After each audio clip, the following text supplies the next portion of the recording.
Rotating individual components in 3D space.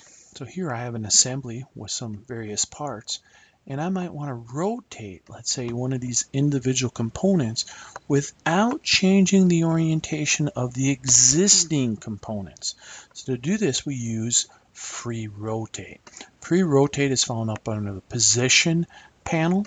I go to free rotate, I come down and hover over the part, I left click, and I end up with a orbit ring, and now I can come in here and I can orbit this thing around however I like, right? So I can pivot this thing any way I want, inside, outside of the orbit, however I want.